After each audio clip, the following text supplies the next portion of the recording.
with Gulnaz Khan. अस्सलाम वालेकुम, सत श्री अकाल, नमस्कार, वणक्कम, हेलो पीपल, केम छो, मजा मचो।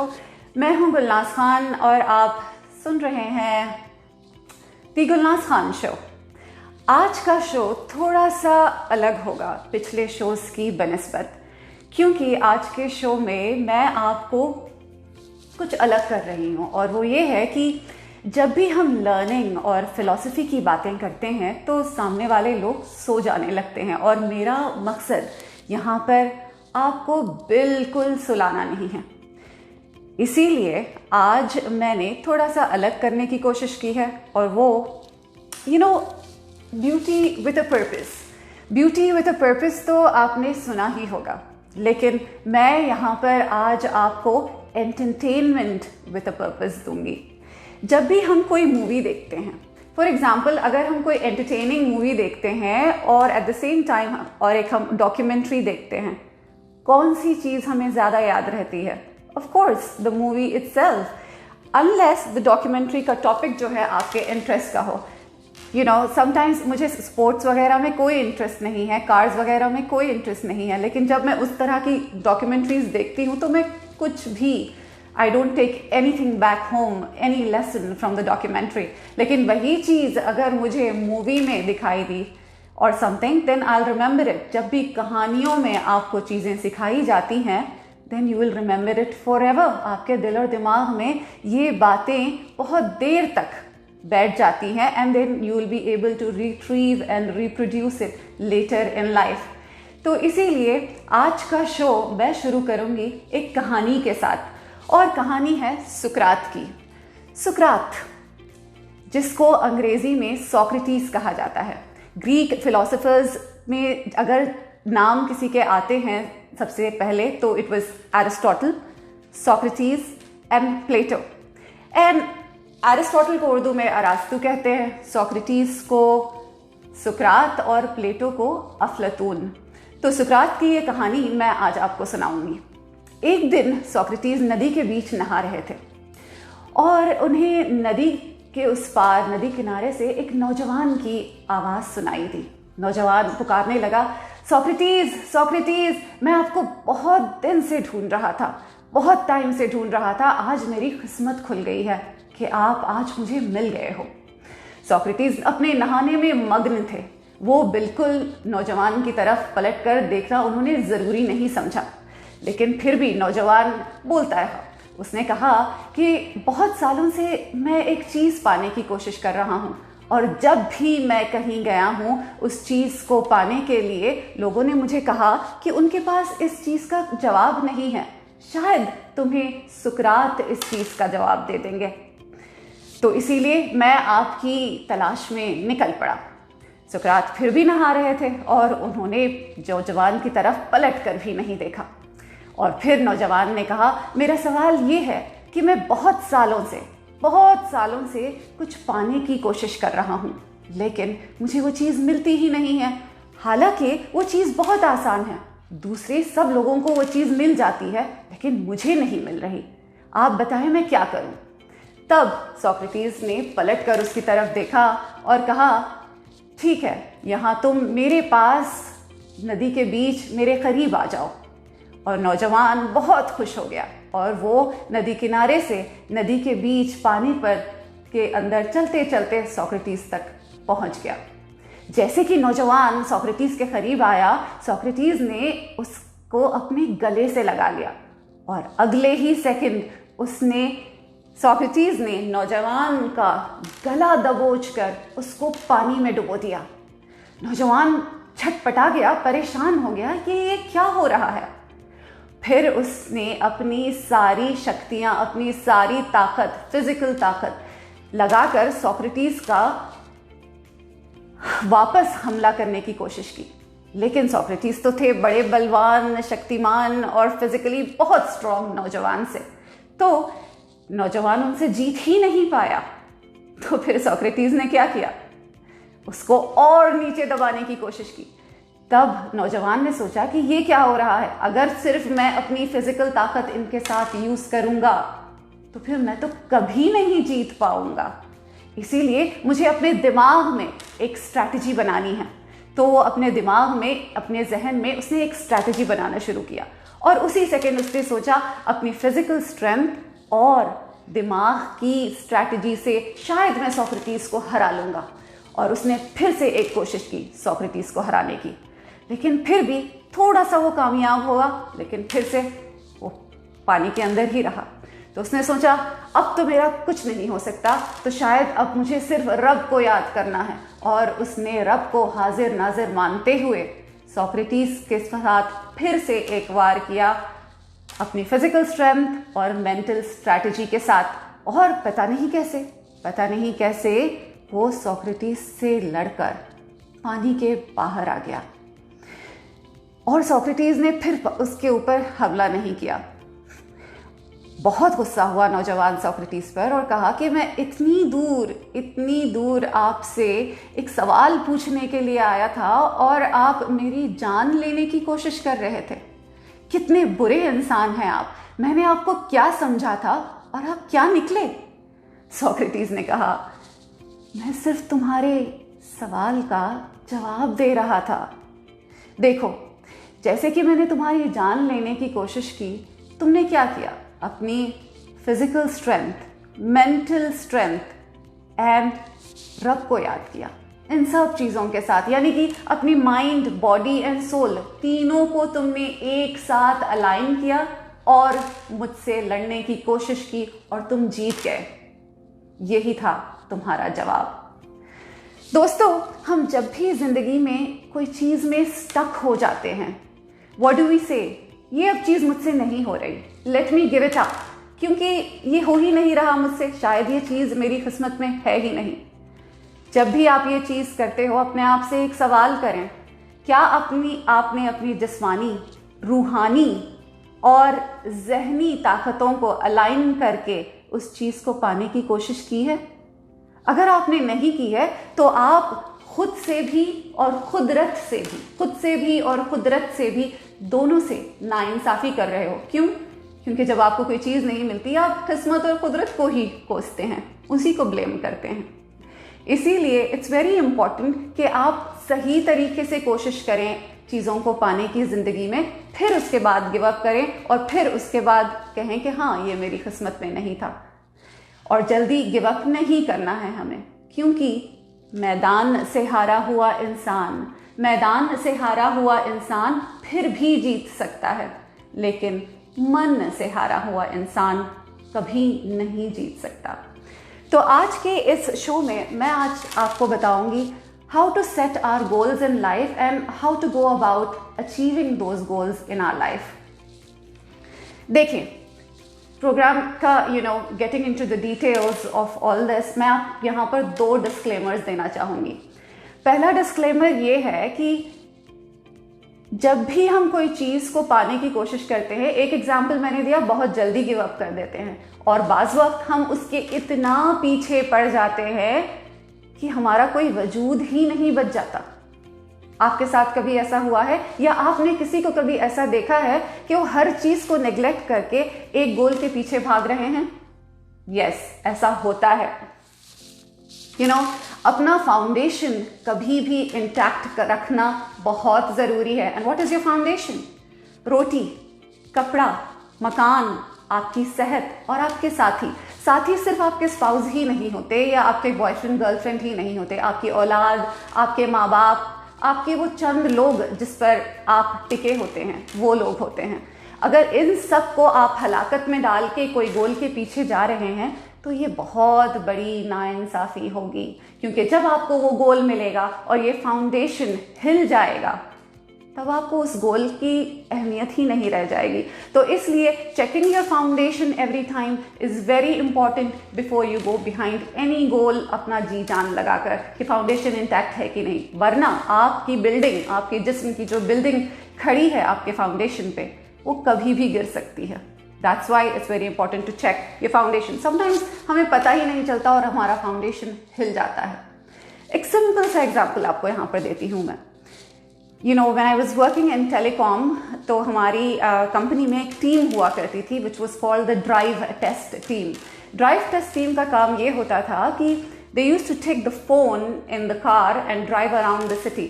फ़ोन का मेन पर्पस क्या होता है?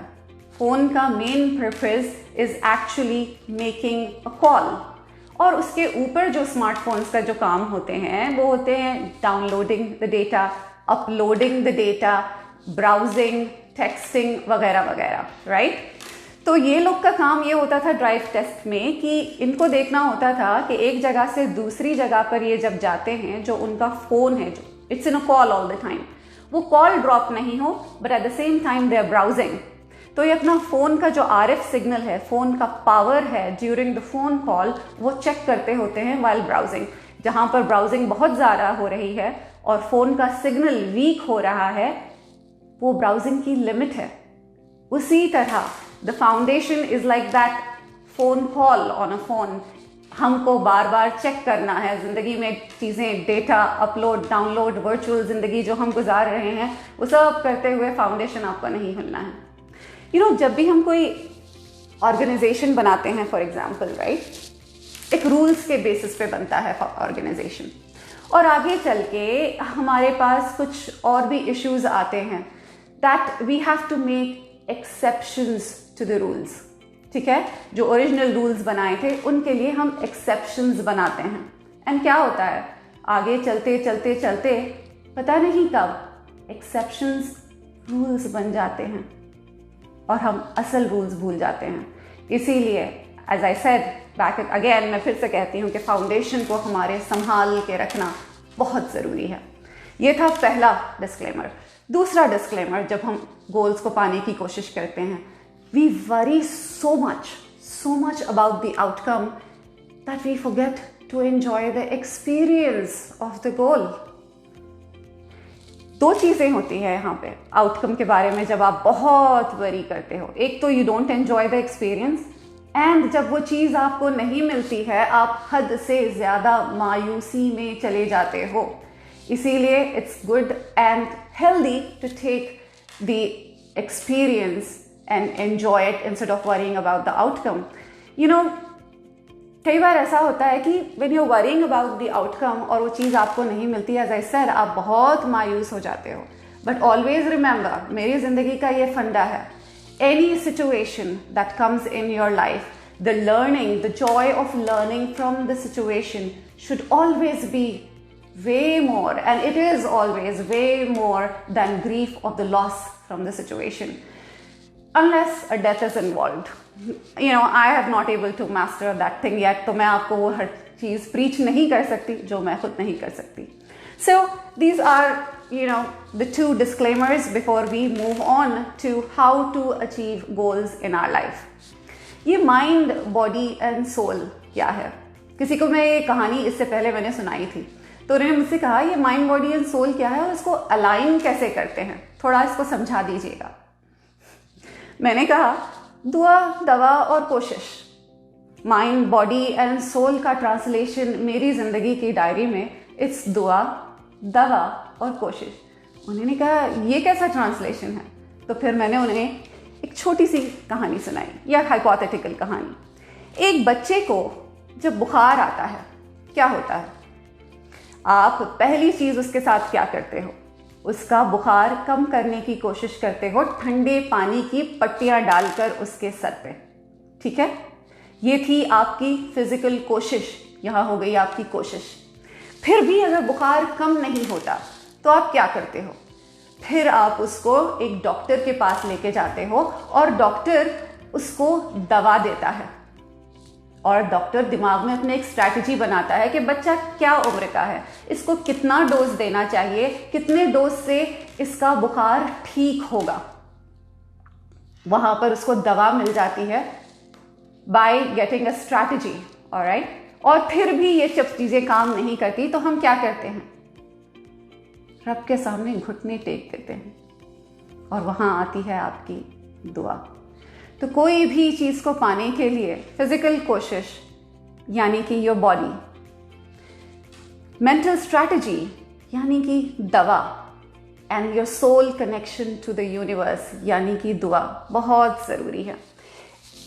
मैं अपनी ज़िंदगी में इनिशियली जब when I was trying to achieve some goals in life, I did not have a mental strategy and physical कोशिशें करती जा रही थी मैं, एंड दुआओं पे दुआएं करती जा रही थी, लेकिन I realise later, much later in life, कि हर चीज़ को पाने की एक स्ट्रैटेजी होती है।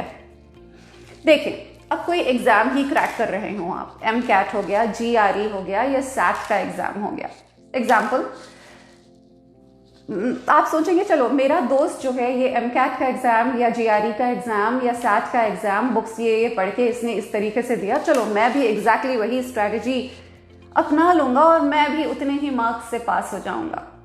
Great start, but not the complete one, क्योंकि आप एक अलग इंसान हैं और दोस्त एक अलग इंसान है। दोस्त जिस तरीके से आपका सोचता होगा उसको थियोरेटिकली चीज़ें अपने दिमाग में स्टोरी बनाकर याद हो जाती होंगी, मगर आप एक अलग इंसान होंगे। आपको प्रैक्टिकली हर चीज़ आपके सामने जब रख दी जाती है, प्रैक्टिकल्स करके आप शायद सीखते होंगे, तो उसकी स्ट्रैटेजी आपके लिए मटेरियल याद करने के लिए काम नहीं आएगी।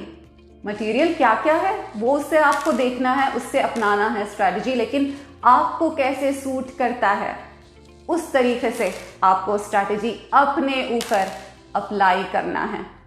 सो इट्स वेरी, तो ये दवा की ही बात हो गई। Most of the show today I will concentrate on the mental strategy of handling your goals. Smart goals के बारे में तो आप सबने सुना ही होगा। स्मार्ट नहीं, not just smart goals, there is an acronym, there are each letter stands for something. Smart, specific, S for specific, M for measurable, A for achievable, R for relevant and T for time bound. और एक एक letter का एक एक word को मैं यहाँ पर आपको एक अच्छी तरीके से एक्सप्लेन करना चाहूँगी। स्पेसिफिक गोल्स होने चाहिए आपके। फॉर एग्जाम्पल, आप एक ऐसा गोल बना रहे हो कि 30 साल में मुझे मिलियनेयर बनना है। ये बिल्कुल स्पेसिफिक गोल नहीं है। किस तरीके से आप 30 साल में मिलियनेयर बनोगे? 9 to 5 जॉब करके, या कोई बिजनेस करके, या फिर स्टॉक एक्सचेंज में, या फिर रियल एस्टेट में इन्वेस्ट करके, या फिर किसी से शादी करके मिलियनेयर बन जाना है आपको। वैसे I don't approve of that and I don't stand by that, लेकिन फिर भी इस तरह की आपकी स्ट्रैटेजी होगी? No, right? You have to be specific कि आपको 30 साल में आप कितना, कब, कैसे पढ़ाई करना है, क्या करना है, कैसे इन्वेस्ट करना है, ये सब आपको स्पेसिफिकली गोल्स बनाने हैं। ये हो गया आपका S फॉर स्मार्ट, राइट? और उसके बाद आता है M, मेजरेबल। यही एग्जाम्पल को हम आगे बढ़ाते हैं। मेजरेबल कैसी होती हैं? आप ऐसे बनाओगे कि 6 महीने में मैं $500 सेव करूंगा, 1 साल में another 1000, 2 साल में whatever, फिर इसको इन्वेस्ट करके मैं ऐसे आगे बढ़ूंगा, and that's how I'll reach at 30 years of age to becoming a millionaire. ये हो गया आपका measurable goal. Achievable, फर्ज करें आपका ऐसा गोल हो कि 50 साल में आपकी हड्डियां टूट रही हैं, लेकिन आपको ओलंपिक्स में रेस जीतनी है। ये बिल्कुल अचीवेबल गोल नहीं है। You have to be very very realistic in your goals. और है नेक्स्ट वाला R for relevant. You know, relevant goals क्यों रहना जरूरी है, इसको गौर से सुनना है, okay?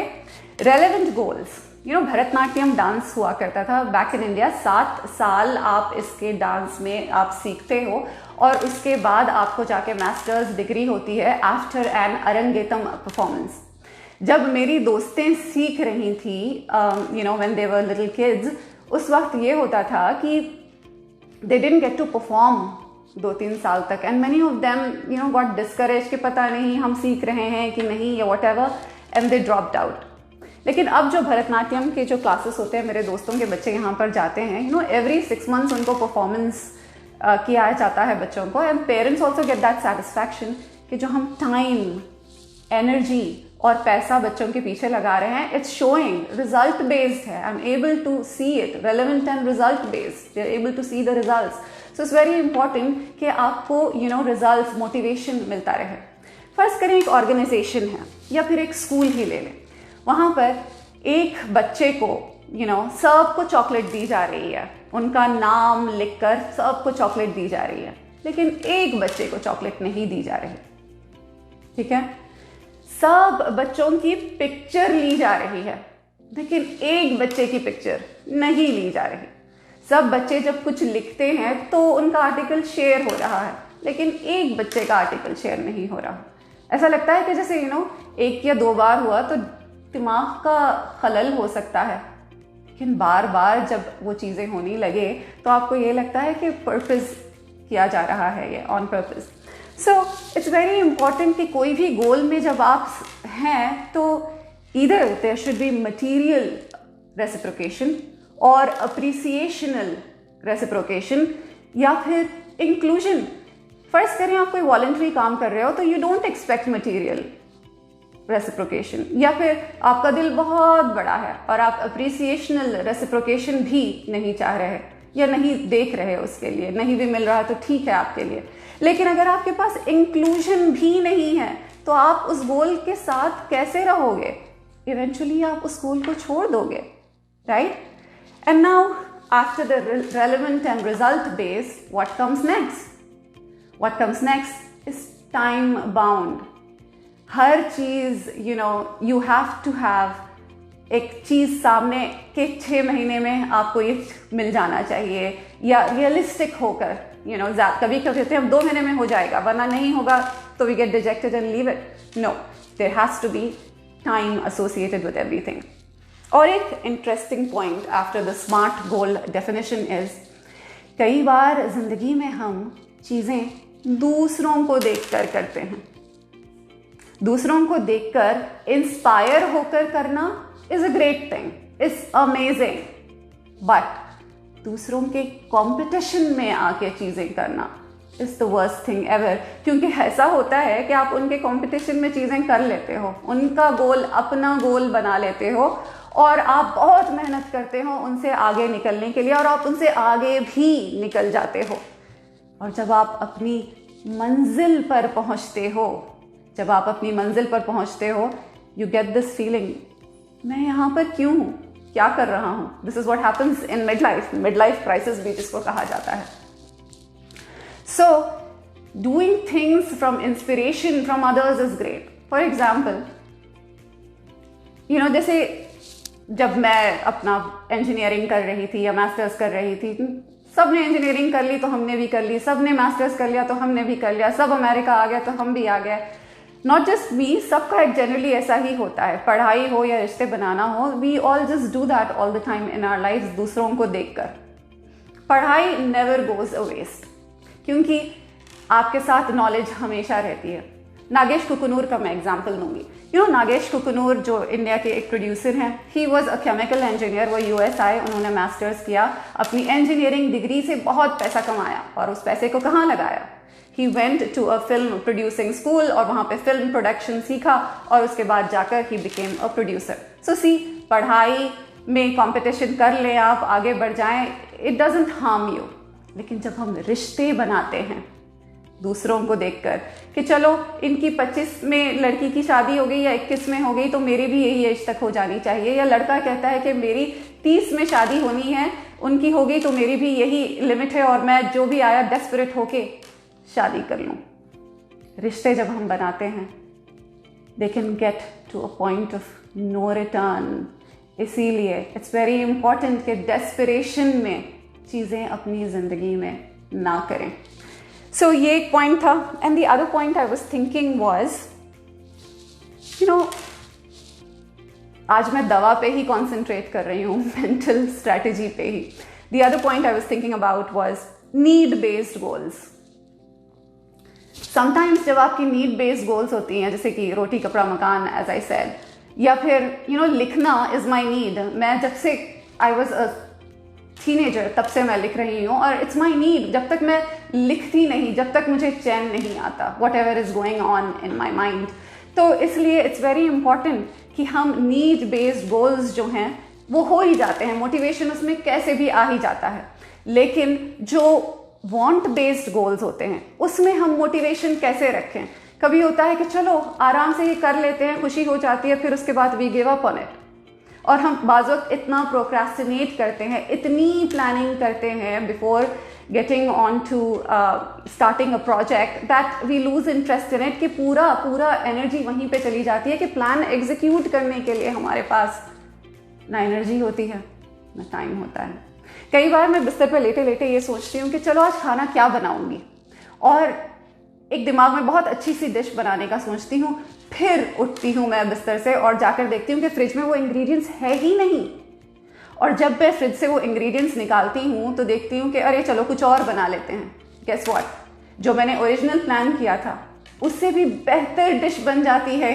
So it's very important कि आप एक प्लान बनाएं और झटपट उठ जाएं बिस्तर से और उस प्लान को एग्जीक्यूट करें। रास्ते में कुछ ना कुछ तो बन ही जाएगा। तो ये था अबाउट दवा, एंड दैट इज जिंदगी में हम एक मंजिल की तरफ भागते हैं बिना मंजिल का पता जाने, और भागते जाते हैं कि रास्ते में कहीं ना कहीं तो मंजिल मिल जाएगी, मगर ज़रूरी नहीं है कि उस रास्ते पर कोई मंजिल भी हो। सो इट्स वेरी इंपॉर्टेंट कि आप एक स्ट्रैटेजी बनाएं कि रेगुलर रोड से अपनी मंजिल की तरफ जाना है या हाईवे से जाना है। तो ये सब थी बातें अबाउट दवा, और थोड़ी सी बात अब कर लेते हैं दुआ के बारे में। जब कोई आप गोल अचीव करने के उसमें निकलते हो, शायद आपके साथ कोई भी ना हो, अगर कोई हो तो ग्रेट, कोई इंसान कोई फिजिकली आपके साथ प्रेजेंट हो और आपकी मदद कर रहा हो और आपको कॉन्स्टेंटली मोटिवेट और इंकरेज कर रहा हो, तो that's a great thing to have. मगर जब आपके पास ऐसा कोई इंसान नहीं होता तो आपकी ये सोल क्या करती है? आप रब को हाजिर नाजिर मानकर सिर्फ वो मान लेना, दैट बिलीफ, दैट फेथ कि वो है आपके साथ, because if you take one step he will make you take the rest of the steps in your achieving your goal. तो वो चीज़, वो मानना, जस्ट दैट बिलीफ कि वो आपके साथ है, this is the soul connection that you make with the universe. ये कनेक्शन इटसेल्फ आपकी बहुत हौसला अफजाई और हिम्मत से आपको आगे बढ़ाता है। दैट्स वाई दुआ is so important in our lives. तो जाने से पहले आपके लिए एक छोटी सी नज़म लिखी थी मैंने, माइंड, बॉडी, सोल और दुआ, दवा और कोशिश को अपने दिमाग में रखकर। तो नज़म कुछ ऐसी है।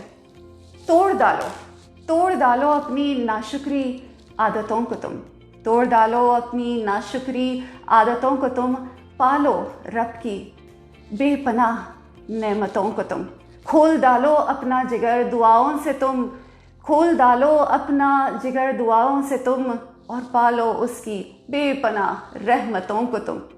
निकाल लो हल अपनी मतों से तुम, निकाल लो हल अपनी मतों से तुम, फिर देखो क्या कर नहीं सकते अपनी मेहनतों से तुम। पलट डालोगे अपनी किस्मतों को तुम, बदल डालोगे अपनी हाथों की लकीरों को तुम। मिलते हैं अगली बार कुछ और टॉपिक, कुछ और मौजू के साथ। तब तक के लिए आपसे विदा लेती हूँ। Gulnaz Khan from the Gulnaz Khan show.